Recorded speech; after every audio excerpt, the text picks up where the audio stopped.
Box office దగ్గర recent గా release అయిన బ్లాక్ బస్టర్ మూవీ మాస్.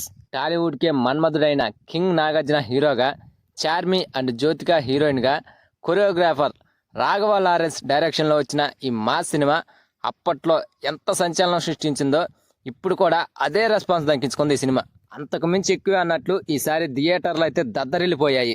ఈ సినిమాని ఏ కోసైనా కూడా తీసి పారేయటానికి లేదు. ఎక్కడా బోర్ కొట్టించే సినిమాను కాదు. సినిమా టైటిల్ ఎలా అయితే ఉందో సినిమాలో కూడా సీన్ కి ఒక మాస్ యాంగిల్ ని చూపిస్తారు.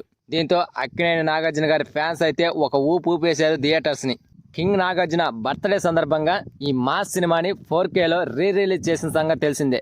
థియేటర్లలో ఫ్యాన్స్ చేస్తున్న హంగామా మామూలుగా లేదు. ఈ మాస్ సినిమాకి పాటలకి, డైలాగులకి, యాక్షన్ సన్నివేశాలకు ఫ్యాన్స్ అయితే ఊగిపోతున్నారు. ముఖ్యంగా ఈ సినిమా టైటిల్ సాంగ్ అయితే థియేటర్ దద్దరిల్లిపోయింది. ఇంకా ఈ సినిమాలో డైలాగులు దుమ్ము లేచిపోయిద్ది, సుర్రు సుమ్మైపోయిద్ది అనే డైలాగులకైతే విపరీతంగా ఫ్యాన్స్ ఏలాలు చేశారు. ఒక్క మాటలో చెప్పాలంటే కొన్ని థియేటర్లలో ఫ్యాన్స్ దెబ్బకి స్క్రీన్ పై బొమ్మే కనపడలేదు అసలు.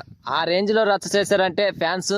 ఈ సినిమాకి ఏ రేంజ్ లో రెస్పాన్స్ వచ్చిందో థియేటర్లలో ఇక మీరే అర్థం చేసుకోవాలి. ప్రజెంట్ అయితే ఈ సినిమాకి ఫ్యాన్స్ చేసిన హంగామా వీడియోలు సోషల్ మీడియాలో వైరల్ అవుతున్నాయి. ఈ మధ్య మురారి, ఇంద్ర సినిమాలకి ఫ్యాన్స్ చేసిన హంగామా మనందరికీ తెలుసు.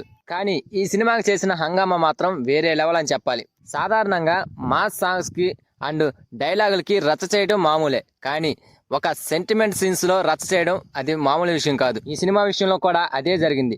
ఈ సినిమాలో హైలైట్ అయిన సెంటిమెంట్ సీన్ ఏంటంటే విలను కమెడియన్ సునీల్ ని కత్తితో పొడిచి వెళ్తే అదే టైంలో హీరో నాగార్జున గారు వచ్చి లేవరా అది అంటూ వచ్చిన సన్నివేశం అయితే ఎమోషనల్ గా కంటతడి పెట్టించింది అప్పట్లో ఆడియన్స్ ని. కానీ ఇదే సన్నివేశాన్ని ఈసారి థియేటర్లలో ఆడియన్స్ రీక్రియేట్ చేసి ఆకట్టుకున్నారు. ఈ వీడియో అయితే బాగా వైరల్ అవుతుంది సోషల్ మీడియాలో ప్రజెంట్. మొత్తానికైతే ఈ సినిమా రిలీజ్ అయ్యి ఫ్యాన్స్ లో మంచి హుషారును నింపింది. ఇదే హైలైట్ అనుకుంటే ఇంకో హైలైట్ విషయం ఏంటంటే ఇంటర్వెల్ సమయంలో అండ్ క్లైమాక్స్ సమయంలో నాగార్జున గారి block buster songs, hello brother లోని కన్నెపెట్టరో సాంగ్, సూపర్ సినిమాలోని కొన్ని సాంగ్స్ ను ప్లే చేసి ఆకట్టుకున్నారు. ఈ all time super hit songs ని మరోసారి ప్లే చేయడంతో మరోసారి థియేటర్ ఊగిపోయింది. అలా మొత్తానికైతే ఈ మా సినిమా థియేటర్ ను ఊపేస్తుంది. ఈ సినిమాకి కలెక్షన్స్ పరంగా కూడా భారీగా వచ్చే అవకాశాలు ఉన్నాయి. మరి రిలీజ్ లో ఈ సినిమాని మీలో ఎంతమంది చూసారో కామెంట్ చేయండి ఫ్రెండ్స్.